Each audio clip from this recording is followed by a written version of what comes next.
नमस्कार दोस्तों, आप सबका स्वागत है क्रॉप प्रोडक्शन टेक्नोलॉजी सीरीज।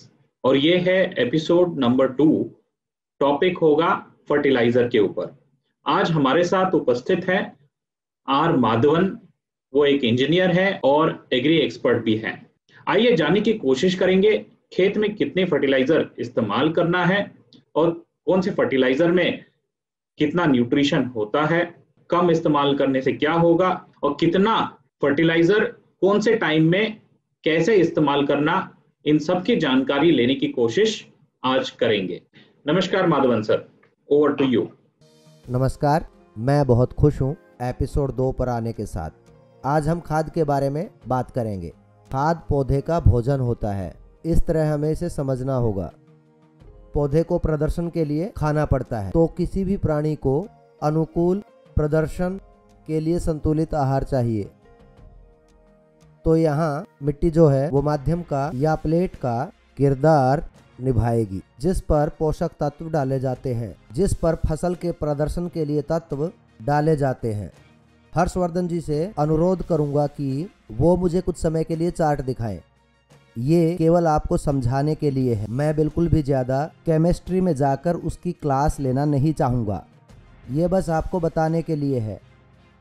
कृपया आप लोग चार्ट में ध्यान से देखें। मैंने 3 कॉलम्स बनाए हैं।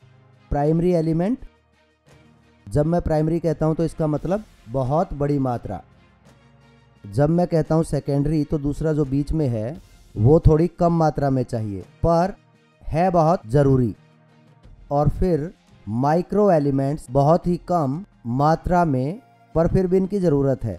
तो ये 3 अगर आप सही से केवल इनके नाम भी पढ़ेंगे तो यही नाम मिलेंगे उन दवाइयों के लिए जिनको आप हर रोज़ मल्टीविटामिन के रूप में डॉक्टर की सलाह से लेते हैं।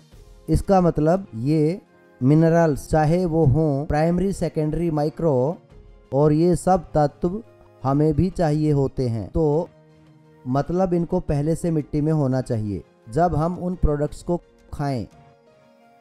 नहीं तो उन प्रोडक्ट्स की न केवल उसकी न्यूट्रिशनल वैल्यू बल्कि उसकी शेल्फ लाइफ भी बहुत ही कम हो जाएगी। मैं इसी पे आ रहा हूँ क्योंकि ये ज़रूरी है। शेल्फ लाइफ क्या होती है? मान लीजिए हमारे पास एक केला है, हमारे पास एक ब्रोकली है, हमारे पास एक कपास है। कोई भी फसल, चाहे गेहूँ या कुछ भी, किसी भी चीज़ की शेल्फ लाइफ को बढ़ा के उसको बिना फ्रीज के 3 दिनों तक बिना खराब हुए रख सकूं, 6 घंटे या 10 घंटे। अब यह उन तत्वों से निर्धारित होता है जो मिट्टी में उपलब्ध कराए जाते हैं और फसल उन्हें लेती है। यही कारण है कि पिछले एपिसोड में हमने मिट्टी परीक्षण के महत्व की बात की। तो मिट्टी परीक्षण के परिणाम में हमें ये जानकारी मिली है कि इनमें से कितने मिट्टी में उपलब्ध हैं। अब अगर चार्ट में देखें तो इसमें मैंने एक बैरल दिखाया है। ये बैरल बता रही है और क्या फसल के अनुकूल प्रदर्शन के लिए क्या मौजूद करवाया जाना चाहिए। मैं इस पर थोड़ा ज़्यादा समय लूँगा क्योंकि ये ज़रूरी है और यही कारण है कि मैं छोटी से छोटी चीज़ को बताने में ज़्यादा दबाव दूंगा। ऐसा नहीं है कि आप कोई भी सैंपल उठाकर लैब में डाल देंगे और उस पर जानकारी लेंगे, ऐसा नहीं हो सकता। आपको उन्हें संतुलित आहार ही देना होगा।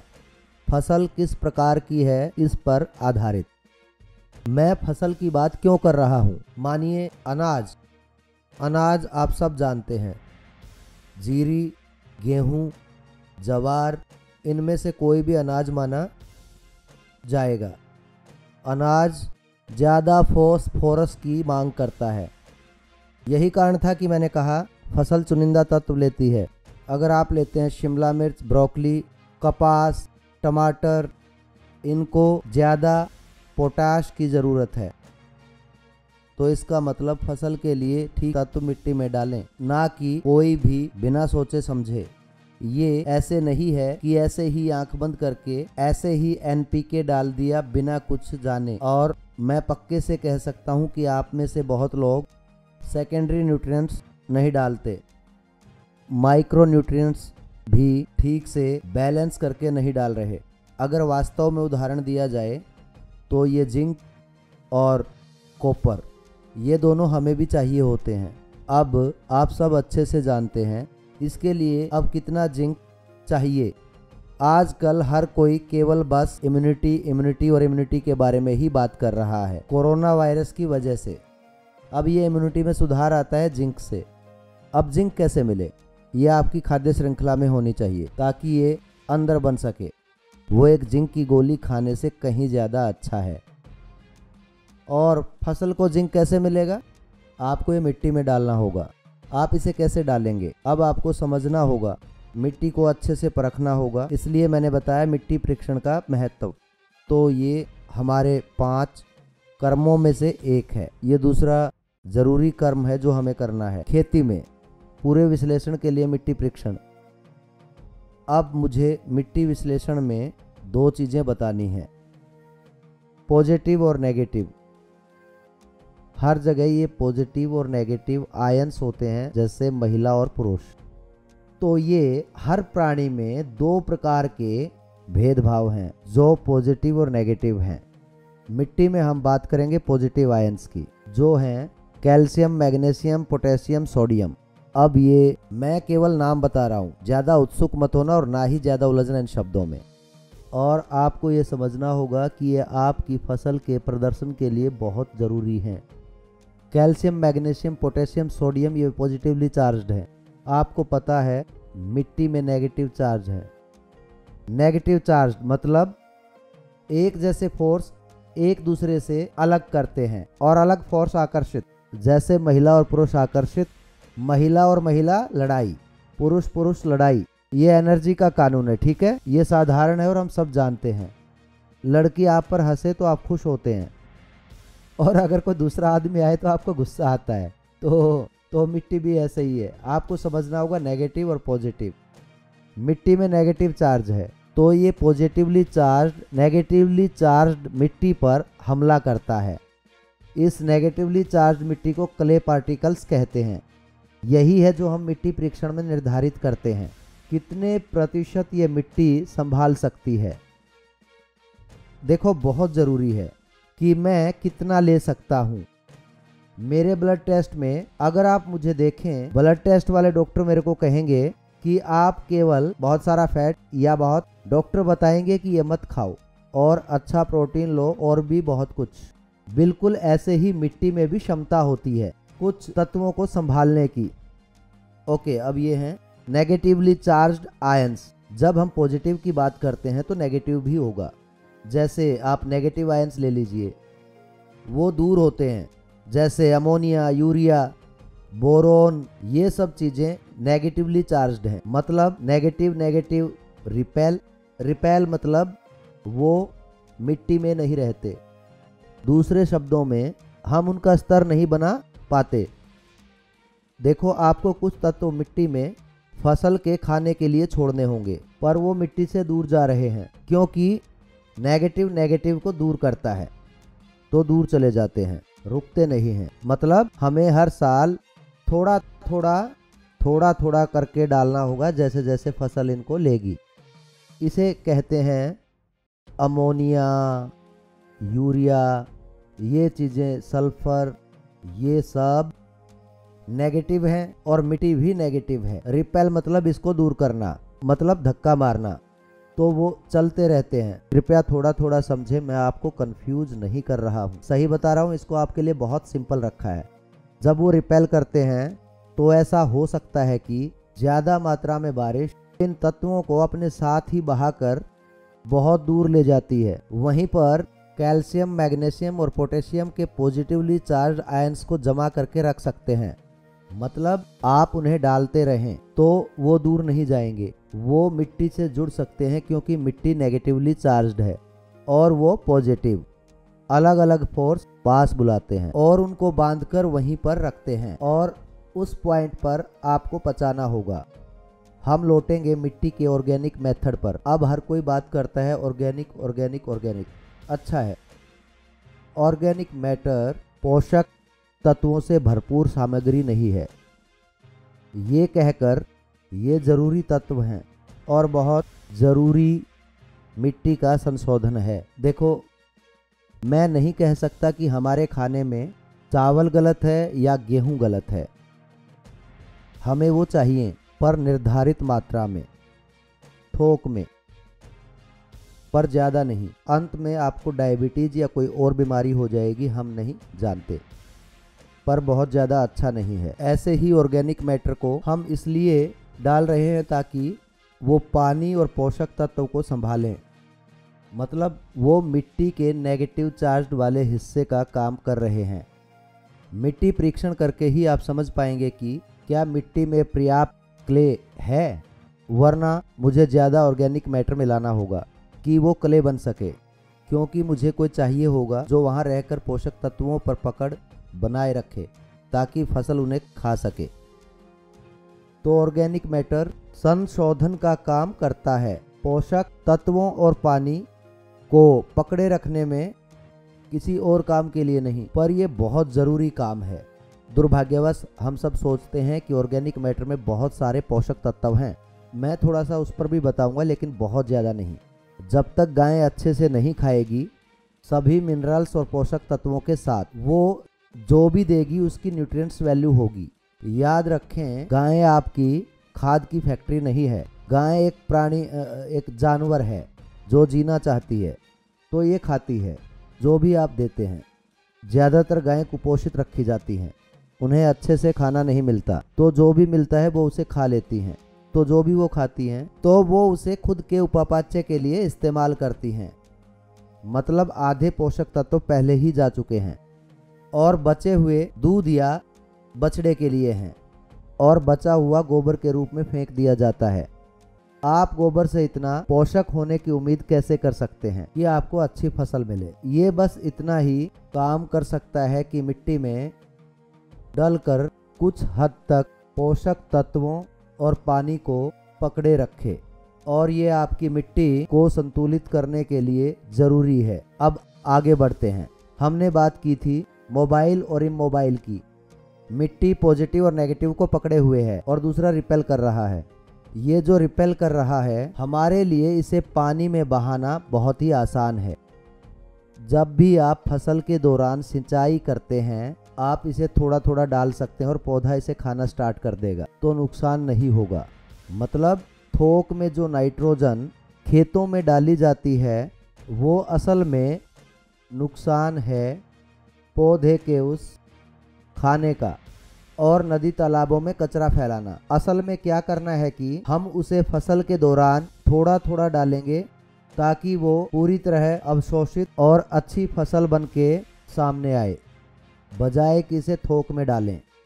अब कैल्शियम, मैग्नीशियम और पोटेशियम, ये सब तत्व हम इन्हें मिट्टी के ऊपर लगा रहे हैं ताकि फसल इन्हें ले सके।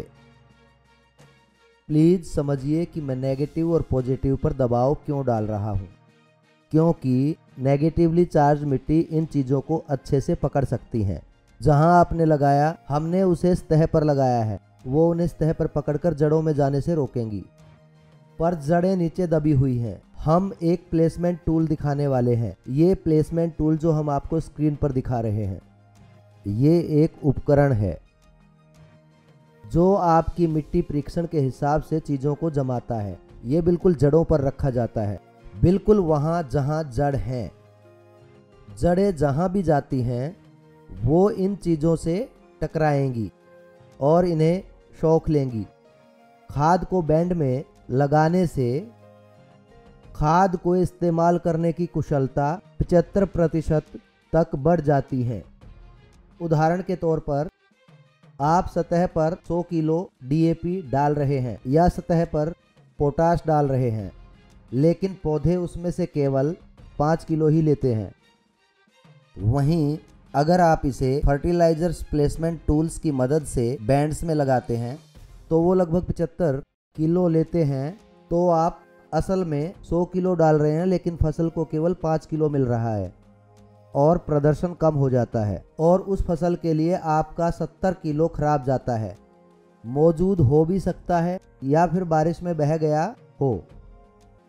खाद डालने में प्लेसमेंट एक अहम भूमिका निभाती है, और इसके कारण हैं मोबाइल एंड इमोबाइल एलिमेंट्स, जो हैं कैटायन और एनायन मैंने अपने चार्ट में भी इन एलिमेंट्स को दिखाया है। इसका मतलब कि आप चार्ट को देखकर समझेंगे। ये पॉजिटिवली चार्ज चीज़ों को रखना होगा या फिर इसे मिट्टी के अंदर डालना होगा। उन्हें कभी भी सतह पर ना लगाएं। उम्मीद है इस वीडियो को देखने के बाद आप इनको सतह पर कभी नहीं लगाएंगे, क्योंकि ये किसी भी तरह आपकी मदद करने वाला नहीं है। इसके बदले में ये केवल और केवल पर्यावरण का नाश करेगा। और हम पलटकर कह देते हैं कि ये सब चीज़ें जहर हैं, पर ये नहीं हैं, बल्कि इनका गलत इस्तेमाल किया गया है। उदाहरण के तौर पर आपने कभी भी एक फरारी कार नहीं चलाई है। मानिए आपने केवल एक ट्रैक्टर चलाया है और मैं आपको फरारी कार दूं, आपको बिना ये बताए कि इसको कैसे चलाना है, तो इसमें क्या होगा? आप खुद को मार लेंगे और रोड पर 2-3 औरों को भी। क्या आप कहेंगे फरारी बुरी है? आपको समझना होगा कि फरारी को कैसे चलाएं। ये बहुत अच्छी कार है। अगर आप नहीं जानते कैसे चलाना है तो ये कूड़ा है, ये उसे दूषित कर देगा। ऐसे ही ये मिट्टी का संशोधन पौधे का खाना है। आपको समझना होगा कि पौधे के कुशल प्रदर्शन के लिए उसे खाना कैसे दें। मैं इसे इस तरीके से ख़त्म करूँगा। ताकतवर, स्वस्थ और सबसे ज़्यादा पोषक फसल मिट्टी में उगाई जाती हैं, जहां मिट्टी में वो सभी 13+ तत्व हैं जो मैंने चार्ट में दिखाए थे, बहुत ही अच्छे और संतुलित तरीके से हर एक फसल के लिए। आप अनियमित नहीं कर सकते। याद रखें, एक गांव या फिर एक फिरके का मिट्टी परीक्षण एक विश्लेषण को नहीं संभाल सकता, बिल्कुल नहीं। उदाहरण के तौर पर आप अपनी फैमिली में एक ब्लड टेस्ट लें और परिवार में 6 आदमी हैं। क्या ये सही होगा परिवार में एक का सैंपल लें और सबको वही दवाइयाँ दें, क्योंकि सब एक ही परिवार से हैं? कभी नहीं। कोई भी, चाहे बाप और बेटा ही क्यों ना हो, उनमें अंतर रहेगा। हर एक का अलग टेस्ट लेना होगा। इसी तरह इस पूरे विश्लेषण के लिए आपको मिट्टी के अलग अलग नमूने लेने होंगे और कुशल प्रदर्शन के लिए संतुलित करना होगा।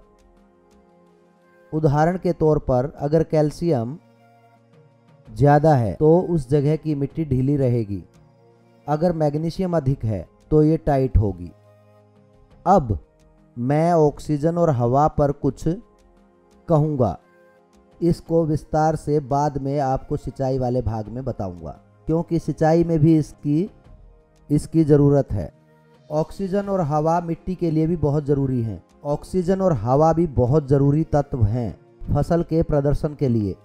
मिट्टी की ज़्यादा, कैल्शियम में ज़्यादा ऑक्सीजन होगी, आसानी से ड्रेन हो जाएगा। ये ऑर्गेनिक मैटर के एरोबिक ब्रेकडाउन को बढ़ावा देगा। ज़्यादा एरोबिक ब्रेकडाउन को बढ़ावा देगा। मैं मुश्किल शब्द यूज नहीं कर रहा, उम्मीद है आप समझेंगे। आपको कुछ बेसिक चीज़ें समझनी होंगी। ज़्यादा गहराई में जाकर अपने आप को कंफ्यूज मत करिएगा प्लीज़। मैं समझाना चाहता हूँ कि हवा चाहिए होती है, मतलब फसल के लिए ऑक्सीजन चाहिए। क्यों? बस जड़ों पर ऑक्सीजन होना ज़रूरी होता है, तभी वो खाना खा पाएंगी। आप इसे ऐसे समझें, ऑक्सीजन के बिना खाना होते हुए भी नहीं खा पाएंगे। मतलब ऑक्सीजन को वहाँ उपलब्ध कराना होगा। कैसे करेंगे? मिट्टी झरझरी करनी होगी। झरझराहट, इसे झरझराहट कहते हैं। मतलब बह सकता है एक सुंदर आकृति की तरह। थोड़ा पीछे चलते हैं, पिछले एपिसोड में जहाँ थोड़ा बहुत ज़मीन की तैयारी के बारे में बताया था। कितना ज़रूरी है कि हमने ज़मीन की तैयारी की बात की थी और वो अब खाद के उपयोग में मदद कर रहा है। अगर आप चाहते हैं कि फसल आपका खाद खाए तो उसको आपको पर्याप्त ऑक्सीजन देना होगा। मतलब मिट्टी ज़्यादा झरझरी होगी। ज़्यादा झरझरी मिट्टी, ज़्यादा ऑक्सीजन, तो ये बेहतर होगा कि मिट्टी में ये सब पोषक तत्व हों तो फसल कुशल प्रदर्शन दिखाएगी। मुझे मिट्टी पर कुछ और भी कहने की इजाज़त दें। मैं मिट्टी पर ज़्यादा दबाव इसलिए डाल रहा हूँ क्योंकि ज़मीन की तैयारी के बाद दूसरे सबसे ज़्यादा अंक मिले हैं मिट्टी संतुलन और विश्लेषण को। हम कहेंगे ज़मीन की तैयारी के दौरान जब आप मिट्टी इकट्ठा करते हैं, मिट्टी की गहराई जहां से आप मिट्टी को इकट्ठा करके उसको लैब में भेज रहे हैं, इसकी ज़रूरत हम जानते हैं क्योंकि पिछले एपिसोड में ये सब आपको विस्तार से समझा दिया गया था। ऐसे ही आपको समझना है कि जब आप इसको बैंड से लगाएंगे, जब आप इसको निर्धारित दूरी और मात्रा पर लगाएंगे, मिट्टी परीक्षण पर आधारित निर्धारित मात्रा फर्टिलाइजर प्लेसमेंट टूल द्वारा डाली जाती है। ऊपर नीचे चलने वाले हाइड्रोलिक सिस्टम ट्रैक्टर से जुड़ा है। ये एक नपातुला साधारण उपकरण है। मान लीजिए कि आपको 2.5 ग्राम पर फुट के हिसाब से लगाना होगा। मतलब आपको कुछ नहीं करना, सब कुछ मशीन अपने आप करेगी। आप बस ये सामान डालो और वह अपने आप जड़ों में चला जाएगा। जब आप मिट्टी या ज़मीन की तैयारी कर रहे हो तो इस पार्ट का खास ध्यान रखा जाता है और इसको बीज बोने से पहले भी वहीं इस्तेमाल किया जाता है।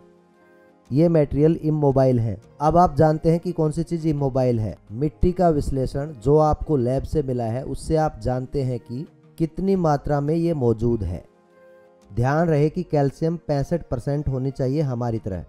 हम लोग खुद कैल्शियम पर इतना निर्भर हैं कि ना मिले तो हम बेहोश हो जाएं। बिना कैल्शियम के हमारी हड्डियां सख्त नहीं रह सकती, वो लचीली हो जाती हैं और हम गिर जाते हैं। सीधे होने के लिए कैल्शियम ज़रूरी है।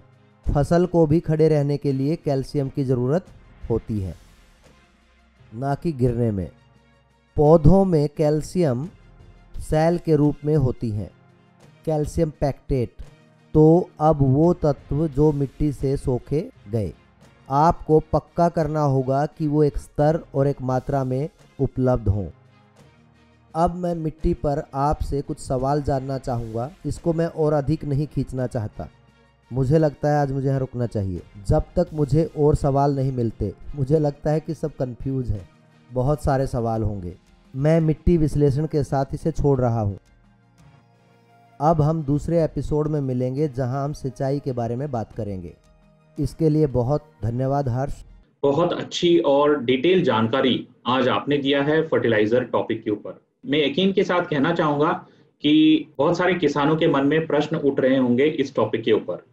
तो सारे किसानों से मैं ये विनती करूंगा, आपके मन में कोई प्रश्न या सुझाव है तो इस वीडियो के नीचे कमेंट बॉक्स है, उस पर कमेंट करें और आने वाले शुक्रवार को हम इन सारे प्रश्नों के ऊपर एक स्पेशल एपिसोड रिलीज करेंगे, Q&A सेशन। और आने वाले नेक्स्ट एपिसोड में हम इरिगेशन टॉपिक के ऊपर बात करेंगे। इस वीडियो को देखने के लिए और शेयर करने के लिए बहुत धन्यवाद। और हाँ, आने वाले सारे एपिसोड को बिना मिस किए देखने के लिए बेल आइकन पे क्लिक करना ना भूलिएगा। धन्यवाद।